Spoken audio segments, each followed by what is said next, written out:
You began by making a reputation as a cynical iconoclast.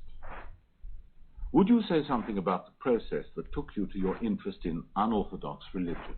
I was always interested in the descriptions and philosophies of the mystical life. I remember as an undergraduate reading Jacob Boehme and having various Catholic friends who knew a certain amount about the mystical tradition in Catholicism.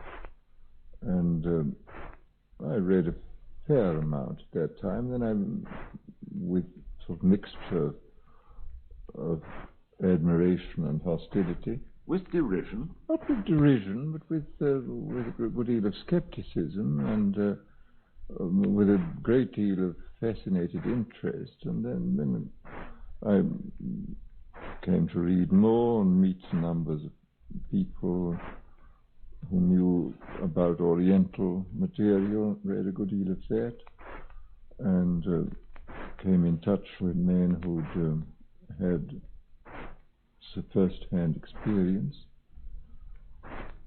And this interests me now very much. I mean, again, this is making the best of both worlds. This utopian fantasy I've just finished is about a society in which, owing to historical accidents, there has been a mingling of Western with Oriental influences, so that both sides are developed, and an attempt is made to get the best out of both sides. Many serious philosophers like Northrop, for example, The Meeting of East and West, is a frightfully dull book, but it's a genuine, serious attempt to make some kind of a synthesis. But aren't Eastern ideas and presumptions utterly different from ours? After all, in the past, there have been plenty of syntheses between East and West. I mean, Christianity was one, after all. Neoplatonism certainly got a good deal from the further East, which became a very important stream in Christianity. I don't think they are utterly different. I mean, did you read a book which I think is a very good book by this Englishman who's lived for many years in Japan and taught there, Blythe, called Zen in English Literature? A very good book. And pointing out, how much there is in English literature, which is profoundly Zen-like. I mean, Wordsworth is full of Zen, and Whitman is full of Zen. And many, many people have this sort of attitude towards nature. The Japanese artistic representation of it, both in landscape and in the haiku, is perhaps more refined than anything we did, and more sort of elegant. But nevertheless, it's of the same order, it seems to me. I mean, in a curious way, I would say that intellectually speaking, the shortest way to India from the West is via Japan and the Far East. Because, we share with them this kind of nature mysticism which the Indians never developed. And, the Indians, after all, never developed a landscape art, where the Chinese developed it 1,000 years before we did. And it is possibly the most wonderful religious painting in the world, the great Sung landscapes. So that I don't think there is anything profoundly alien. This does represent a deliberate attempt to cultivate perception and imagination, to cultivate these non-verbal sides of the total human organism to their highest pitch of refinement and awareness. Surely Zen is just a kind of inward turning which makes for cushioning an otherwise intolerable existence. But Zen isn't really all inward turning. It's outward turning in some ways. It's both inward and outward. It's after all, nobody's been more acutely aware of landscapes, of flowers, of birds than the Chinese artists, and this does represent a whole, Japanese artists too, represent a whole social attitude towards the external world, of seeing infinity in a grain of sand. The Blake poem exactly sums up what they were after and what they so consummately succeeded in doing. I mean, this is simultaneously outward and inward, which seems to me the most desirable state you can possibly have. The Japanese landscape art was 200 years later than the Sung landscape art, which was the early expression of Zen in the Far East and the expression of Buddhism. They have their religion in Shintoism. There are various Buddhist sects which are full of ritual and symbols and so on. But they do have, and there is a certain element of this in Christianity too, this idea of a non-dogmatic, non-symbolic, I wouldn't call it religion, I just call it an approach to the universe. I mean, they're not worshipping anybody particularly, but they're just, this is the way they want to respond to the universe with the maximum of sensibility, with the greatest perception of of the mystery within the explained and understood world. I mean, again, this is making the best of both worlds, to understand as much as you can and to label and to classify, but at the same time, behind the labels, to perceive the fathomless mystery of existence, which is the whole essence of Zen, it seems to me. And in this respect, I feel that this approach to the fathomless mystery is far better than the Vedanta or the Hinayana Buddhist approach, which consists of this contemplation, which is intense concentration, therefore almost universal exclusion of everything. I mean, the whole point of the later Mahayana doctrine is that it includes things. I mean, it permits you to live in the world, but perceiving the absolute, perceiving nirvana, not outside the world, as the Arhat does in the Hinayana tradition, but perceiving it within it and realizing it in acts of work and love. I mean, I don't know any higher ideal of life than that. I mean, it seems to touch on every level, on the ethical, the philosophic, the artistic.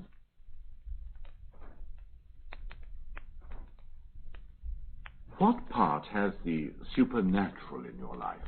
I don't exactly know what people mean by the supernatural. I mean, in practice, I would say that what people call the natural in our Western tradition is in fact our projection of concepts upon the world. I would say this is the natural is our tendency to project our notions and concepts upon the outer world. I mean, to see the outer world not as the immediate datum of experience, but as an embodied label, as the illustration of some generalization already pre-existing in our skulls. This is what we call the natural world. The supernatural world, as far as I'm concerned, is in effect the genuinely natural world, which is the world of immediate experience without all these concepts imposed upon it. I mean, anyone who has ever had the experience of seeing the world without labels and concepts immediately has the impression of it being supernatural. And I mean, in a curious paradoxical way, nature as it is in itself, in as much as we can ever know it in itself, is supernatural. The all too natural is this all too human world of concepts which we impose upon nature. And this, as far as I'm concerned, is the difference between the natural and the supernatural. The natural is what is our picture of the world with its names and its labels imposed upon it, the utilitarian and scientific and generally day-to-day picture, and the supernatural is the world as it comes to us in its profoundest mystery. I mean, one is sometimes suddenly aware of this bottomless mystery of existence. I mean, suddenly you're hit by this thing. If you choose to call this the supernatural, I mean, I don't know what other sense it has. I mean, I don't believe in mysterious beings going around and arranging things, but I do believe in the profound, unfathomable mystery of life, which I think has a sort of divine quality about it. I think there is a mysterious being, but whether he goes around arranging things is another question. I just don't know. I mean, I think one can be complete agnostic and a complete mystic at the same time. I don't see any incompatibility with mysticism and the most skeptical scientific approach. I mean, there's no incompatibility, just as there's no incompatibility between being a biochemist and having a taste for music. I'm entirely on the side of the mystery. I mean, any attempt to explain away the mystery is ridiculous. This fundamental everyday mystery of our existence is something which we mustn't try to avoid through intellectual explanation. We have to have intellectual explanations, but we have to be perfectly clear that they're not completely satisfying, that we must never take these words too seriously. Words are very important, but if we take them too seriously, we destroy everything. But if we can somehow learn to make the best of both worlds, the worlds of conceptual explanation and the world of immediate experience, the world of the mystery as it's actually given, then we have a full and complete life. Otherwise we have either the life of the sort of savage without any intellectual side at all, or else the so-called life of reason, which is wholly unsatisfactory. We have to have both. We must make the best of both worlds. The Greeks did pretty well up to a point, but I mean the Greeks had their appalling limitations. I mean their whole view of women was utterly unsatisfactory. They had no view of an adequate kind of marriage, no view of a permanent love relationship between the sexes. I mean, in that way they were frightfully limited. But in other ways, I think they did handle the problem of the irrational very well. I don't know enough about older civilizations to know which did it well. I mean, I think many of them obviously did it pretty well. I mean, I suppose the Chinese did it pretty well. But though I'm quite sure that we could improve upon it, I don't think we do it very well. We have such bad symbols. I mean, we really no great symbols now. I mean, all that we have are these ridiculous nationalist symbols like flags and swastikas and whatnot. But no sort of great cosmic symbols. I mean, when you think of the staggering symbols that the Indians produced, I mean, the dancing Shiva, for example, we've never produced anything as comprehensive as this. The dancing Shiva, those little bronze statues. It is the Shiva with 4 arms dancing with 1 foot raised. And, well, I mean, I go into the details. They're really quite extraordinary. It's the figure stands within a great circle, a sort of halo, which has flames going out, I mean, the symbols of flames. And this is the circle of mass, energy, space, time. I mean, this is the material world. The great world of the all-embracing material world with its flames, which are energy. Within this, Shiva dances. He's called Nataraja, the Lord of the dance. And he dances, he's everywhere in the universe. I mean, this is his dance. The manifestation of the world is called his lila, his play. It's, I mean, he sends his rain upon the just and the unjust, and he's beyond good and evil, of course. It's all an immense manifestation of play.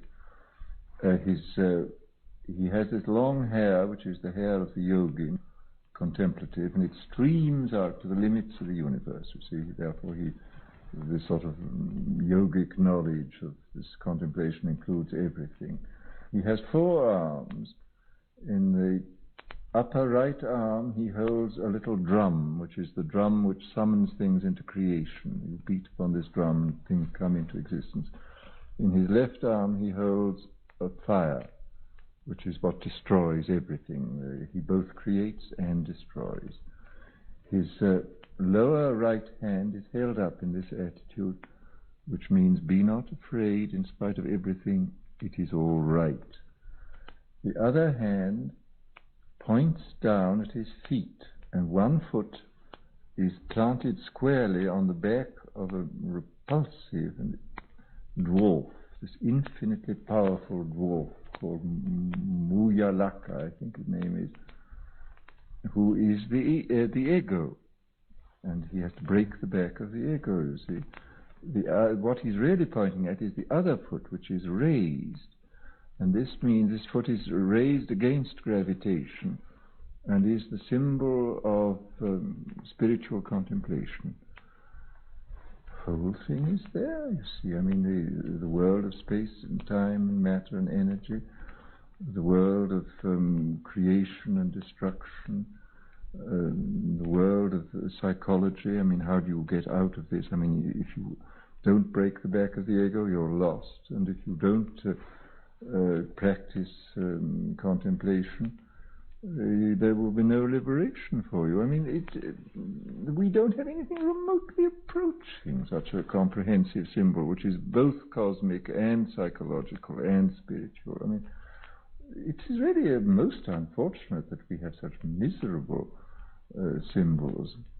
It's part of the regular Hinduism, but it is specifically Shivaite. And then one of the manifestations, of course, is called Bhairava of Shiva, who is also dancing, but he dances in cemeteries. And I mean, to remind us that the dance of life isn't always very jolly. I mean, that he dances just as much in misery and death as in life and elation. And this has to be accepted. And of course, again, it's only by the lifted foot that we can accept it.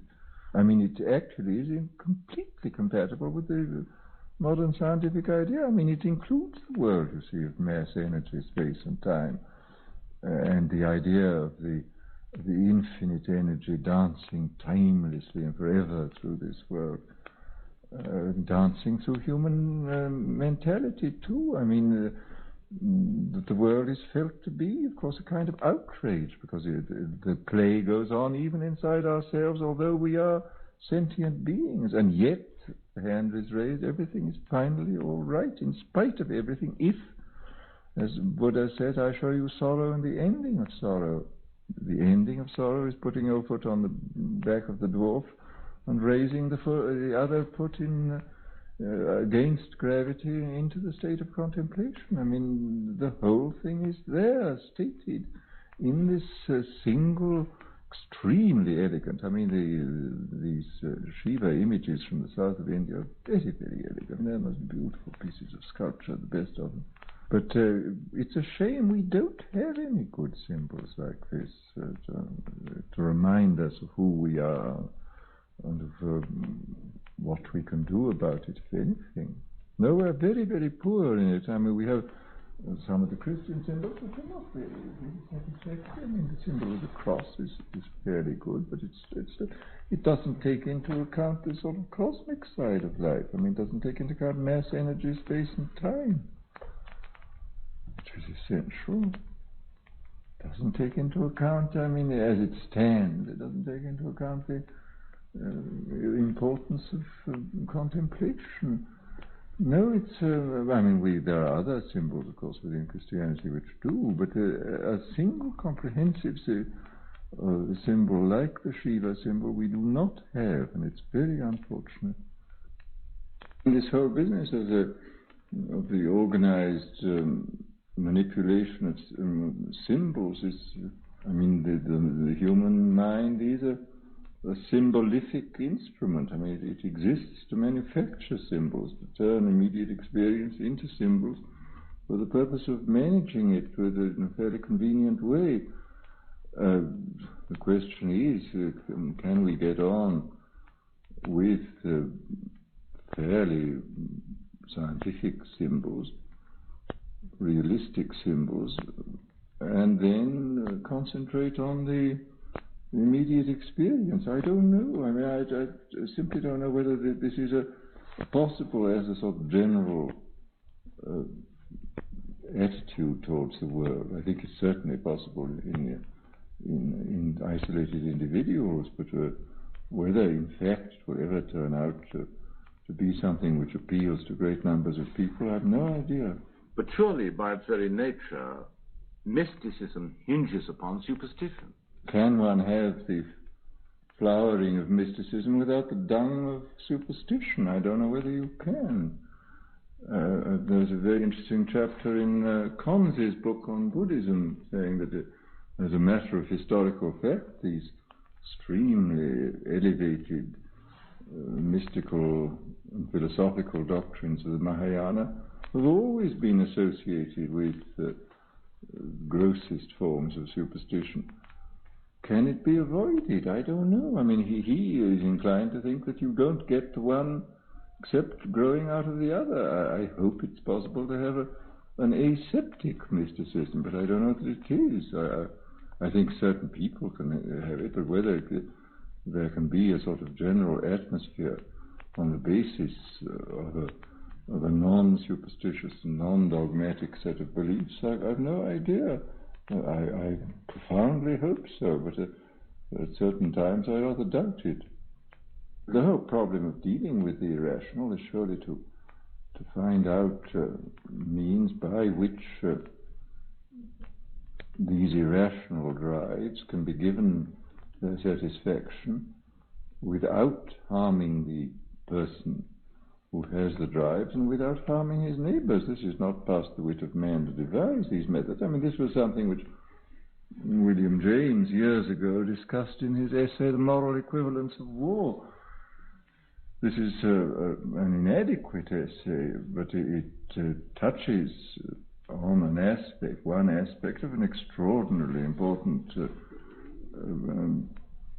way of dealing with human beings. In fact, it is the only way of dealing satisfactorily with the irrational side of man. It requires satisfaction. The final, highest, and most difficult problem of reason is how can we allow the irrational its proper scope within a general framework of rationality and benevolence.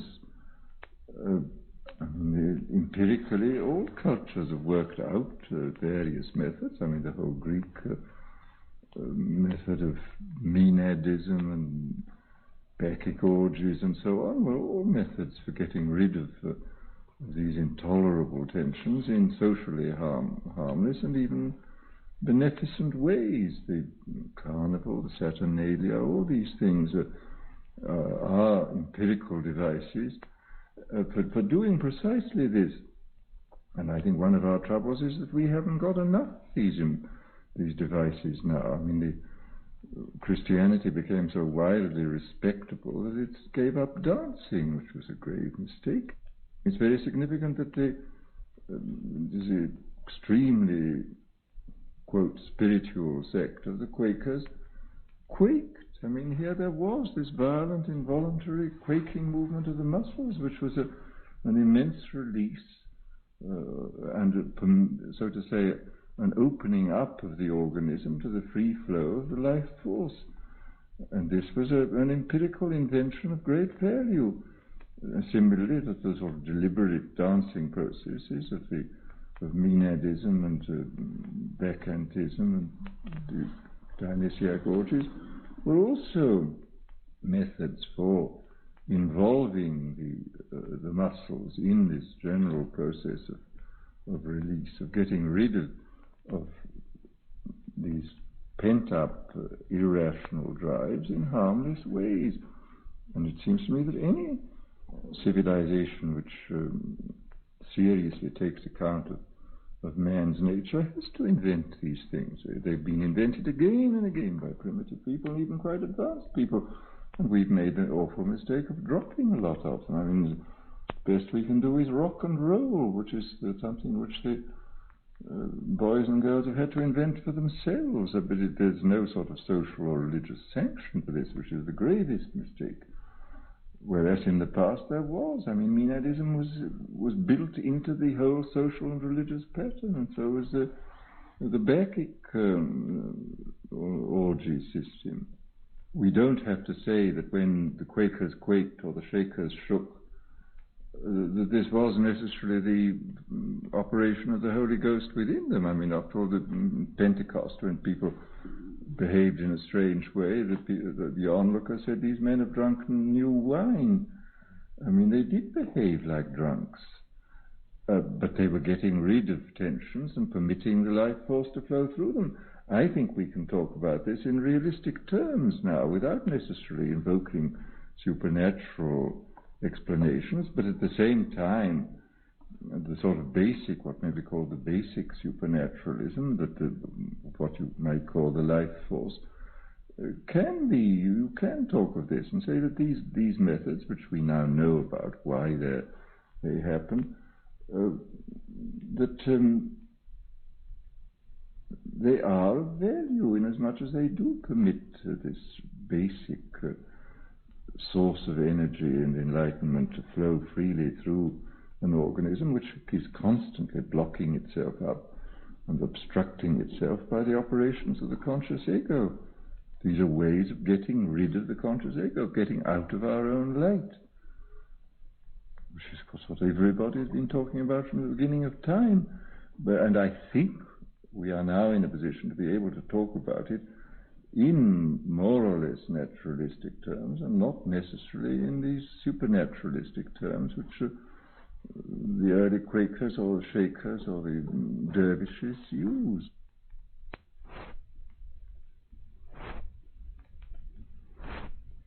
There are geniuses and geniuses. I mean, there are some who are content to work within the tradition in which they find themselves, and others who find it necessary to modify that tradition. I mean, after all, take the case of Chaucer. I mean, here you had a man who, out of the blue, really developed psychology. I mean, his contemporaries and his predecessors had been interested in psychology, finally, only from an ethical and religious point of view. They were not interested in the variations of human character as such. They were interested in the variations of human character as determining whether you went to hell or heaven. And, I mean, take his greatest predecessor in narration, Boccaccio. I mean, it's quite incredible, the summariness and the lack of detail of the psychological descriptions, or even the physical descriptions in Boccaccio. They just don't exist. I mean, he just said there was an extremely handsome young man in Florence who fell in love with an exquisitely beautiful girl, and this is about as far as it ever goes in Boccaccio. Then you find the later Canterbury Tales with these extraordinarily fully developed physical and psychological characteristics, which found no imitations afterwards. I mean, this extraordinary man turned up, and everybody admired him a great deal, but nobody was able to follow him. These are extraordinary facts. I must say, I find, and yet he's a man of his own time, but he's a man also completely outside his own time, as far as I can see.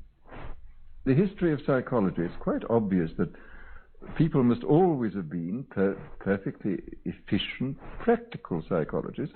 People were no stupider than we are. And in their personal relationships, they must have had a very, very shrewd idea of what people's motives were, etc., etc. But, of course, their official psychology was incredibly crude. But every now and then you've got a literary psychologist who was about 400 years ahead. I mean, of course, you've just got to compare Shakespeare and Ben Jonson. Ben Jonson, being a scientific psychologist, I mean, who followed the whole doctrine of humours as you find it expressed in Burton's Anatomy of Melancholy. And there was a fully worked out psychological theory. It didn't happen to be a very good one. I mean, even a sort of psychosomatic theory, too, which didn't happen to be very good, and it didn't happen to be very helpful. But nevertheless, I mean, in spite of the bad official psychological theory, I'm quite sure that most people with a reasonably good intelligence and intuition were extremely shrewd practical psychologists.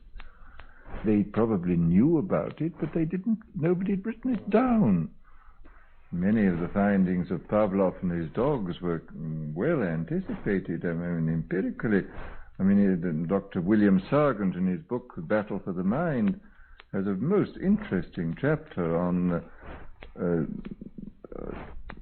Wesley's method of converting people, persuading and converting people, and showing that how closely it's related to these methods which Pavlov used later on with dogs, and which, of course, findings, of course, which proved to be extremely useful in the cure of shell shock and battle fatigue in the 2 world wars. I mean, there is no doubt that people empirically hit on all kinds of things, and it was only in much later times that the theoretical raison d'etre of what they were doing was gradually emerged and came into clear consciousness.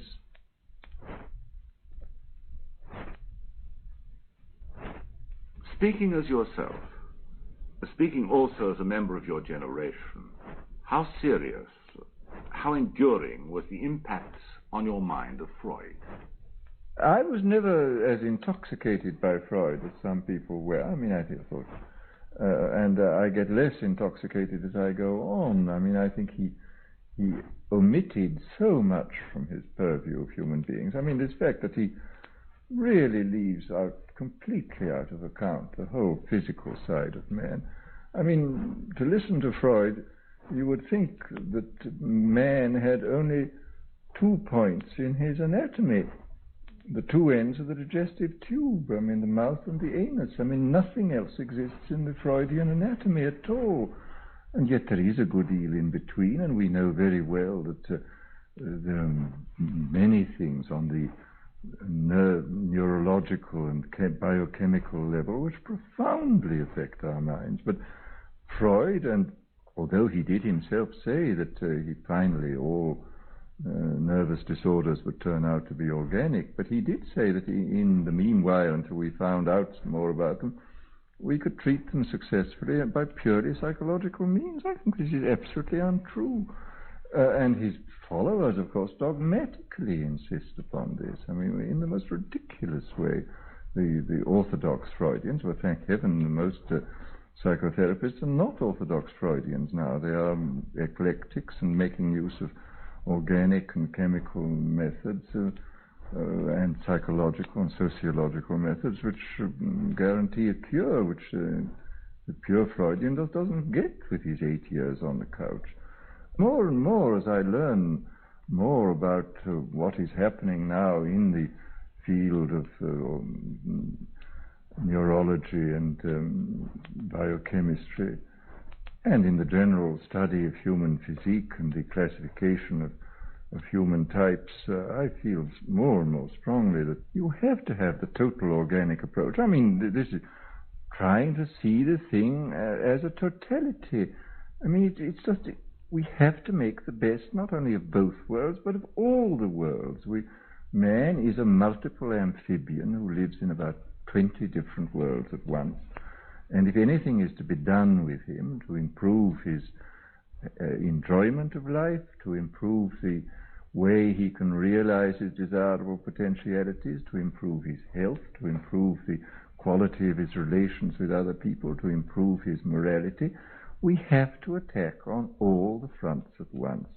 And we have the greatest, what may be called the original sin of the human mind, is sloth, it's oversimplification. We want to think that there is only one cause for any given phenomenon, therefore there is one cure. There is not, and this is the trouble, that no phenomenon on the human level, which is a level of immense complexity, can ever have a single cause. I mean, we must always take at least half a dozen conspiring causal factors into consideration. And any attempt to improve human life has to take into account the psychological factors, the sociological factors, the physical factors, the chemical factors, all of them. Practically, you see, I mean, the trouble with the Freudians is that they took only one set of factors into account. Well, of course, their system doesn't work at all well in practice. So that this, as I say, is the sort of intellectual and scientific correlate of my feeling that the highest forms of art are those which impose a kind of harmony and order upon the greatest possible number of factors. Don't you think that by the 19th century, by Victorian times, although there was all this injustice and horror, there was a beginning of social consciousness? There's a considerable drive towards amelioration of social conditions, and a lot of reforms took place. I remember years ago going to look at the mummy of Jeremy Bentham at the top of the big staircase in University College in Gower Street, going with Schweitzer to see it. And one opens the door, and there sits this sweet little old gentleman he had a wax face, and his silvery hair which falls over his shoulder, and a bottle green swallowtail coat with brass buttons, and striped cotton trousers, and varnished pumps, smiling at one. And Schweitzer looked at him for some time and said, "Oh, I'm always so very, very fond of Jeremy Bentham. He's one of the few philosophers whose doctrines never did any harm, but on the whole did nothing but good."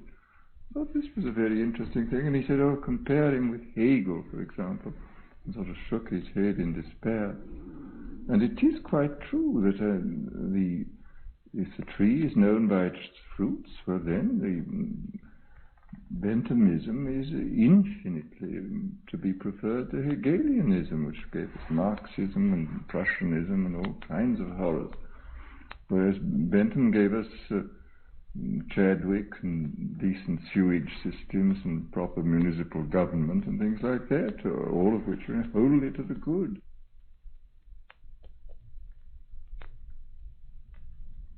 Won't you say something about D.H. Lawrence?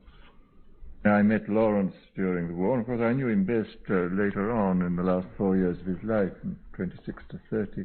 He was perfectly extraordinary as a human being. He was extremely fascinating, and he was always stimulating, a little alarming to be with. I mean, because he was very fond of my first wife, and we got on very well, and I think we were among the relatively few people with whom he didn't, one time or another, have a quarrel.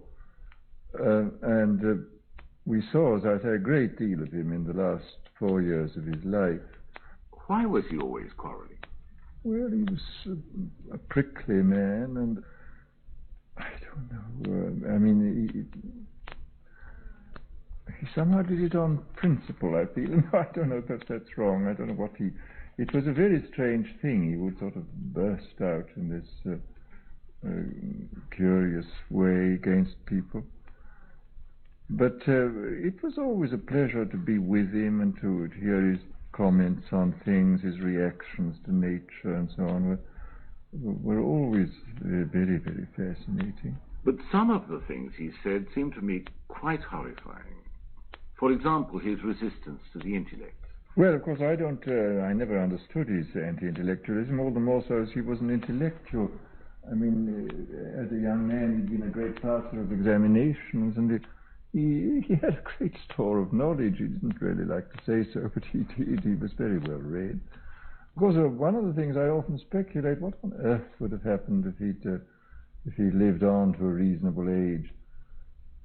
It is, of course, it's absolutely extraordinary to think that this man who died at 44 produced this immense volume of stuff which he did, some of which is very fine, I think. I mean, I do think the short stories and some of the long novelettes are most remarkable, and some of the longer novels, I don't think all of them are successful by any means, and some of the later poems I think are very beautiful. But it's amazing to think of all this having been produced by this man who died at 44 and was sick for a great deal of the time. But where would he have gone from the point that he was at when he died? This is a very interesting speculation. I don't think he could have remained where he was, because, I mean, there's a certain ambivalence even in a book like The Plumed Serpent, where he's inviting us to go back to the dark gods and the blood and so on. But in the next breath he's saying how awful the Mexicans are because they're so slow and unintelligent and so on. I mean, it's a very odd book. I mean, you get the tirades against the Mexicans almost in the terms of an English colonel talking about the natives. In the next breath, you get then these tremendous invitations to sink yourself in the blood. So that there was even then a kind of ambivalence. I think he would have come round to what seems to me a more balanced view. I mean, this whole thing that we have to make the best of both worlds. I mean, both worlds are in us. We have the world of blood and the dark gods. I mean, there was this curious, how many years was it? I mean, well, it was 8 years of wandering between 1918 and 26 when I didn't see him because he was wandering all over the globe then, hoping to find this kind of promised land which was obviously not there. I mean, he was very charming generally. I mean, he would sometimes sort of get cross, but he could be very amusing and entertaining. And he was happy. I mean, he was happy sort of sitting on a stone and I mean, very like, remember that poem of Wordsworth, Expostulation and Reply, sitting on an old grey stone, as he said. And of course, a lot of his life was spent in this way. And then he would get an urge to write, and then write for 18 hours a day. I mean, it was very extraordinary to see him at work. It was a sort of possession. He would rush on with his hand moving at a tremendous rate and never correct anything, because if he was dissatisfied, he would start again from the beginning. His capacity for perception I mean, it was a great pleasure and instruction, really, to go for a walk with Lawrence. I mean, the sort of way he perceived the world was so intense and exciting. The point is that you must have both. I mean, the blood and the flesh are there, and in certain respects they are wiser than the intellect. I mean, if we interfere with the blood and the flesh with our conscious mind, we get psychosomatic troubles. But on the other hand, we have to do a lot of things with the conscious mind. Why can't we do both? I mean, we have to do both. This is the whole art of life, of making the best of all the worlds. Here again is one of these fatal examples of trying to make everything conform to the standards of only one world, which is perfectly, and seeing that we are amphibians, it's no good. These were perverse sides of him, there's no doubt about it. But then I think he would have sort of gradually emerged from this curiously one-sided view of life and attempt to make all life conform to one kind of a pattern. I feel now that, obviously the sensual side of man is of immense importance, but again, this is the question of making the best of both worlds. This is the problem is, how do we get it, reconcile it with consciousness? How do we become fully aware of it? How do we integrate it into our lives? I mean, this is the important problem. And of course, it's interesting to see what has been done historically in this field to achieve precisely this. I mean, this is the interest, for example, of such things as Tantra in India and Tibet. I mean, this is an attempt to find means whereby the spirituality, quotes, can be expressed and discovered in terms of the ordinary processes of life, including the sensual processes. I mean, this to me is the supreme doctrine now. I mean, the whole Mahayana approach of the summing up of the doctrine which says that nirvana and samsara are one, the world of liberation and the world of appearances are identical, provided you can find eternity within time. I mean, people like Blake knew all about this and were attempting to do it, and this it seems to me, is the essence of the art of life, that discovering these methods of finding, so to say, the absolute in the relative, the timeless in the temporal, the spiritual within the world of sense and matter. And I don't think it's impossible. I mean, I think that this is the whole art of living, which again is part of this thing which I feel to be supremely important, of making the best of both worlds, of finding out how to harmonize these disparate elements in the human being. And of course, if you had marriage as an institution and this other thing breaking in and smashing the institution, well then obviously you got into trouble. When passion was completely divorced from marriage and broke up marriage, well then necessarily it seemed a kind of diabolic possession almost. I mean, passion seemed, for the Greeks spoke about it, I mean, arte in Homer, meaning the state of mind which leads to disaster. In the tragedians it just means disaster, but in Homer it means the state of mind leading to disaster. And Arte was a daughter of Zeus, whom Zeus, for his own strange and practical joke-like purposes, used to let loose on people. I mean, Arte was the person who blinded Agamemnon into stealing Achilles' girl from him, and when they reconcile, he apologizes and says, "But it wasn't I who did it; it was Arte who did it." And Achilles says, "Yes, of course it was. Arte is really very serious." And if you had this idea, I mean, the sexual passion was just one of the manifestations which this mischievous daughter of Zeus, who could possess you, one of the ones that she imposed upon human beings. They can now blame it, fortunately, on their complexes and the mothers having not weaned them properly or something of the kind. I mean, in fact, it is now the conception of the unconscious, isn't it, that we use instead. But we don't use, you see, and what the Freudians don't use is the counterpart in Greek, in Homeric literature, which is menos, which is the divine capacity to do the impossible. You're suddenly filled with this sort of inspiration. I mean, even horses get it sometimes. I mean, a horse gets so much menos that he can gallop along at a terrific rate, and you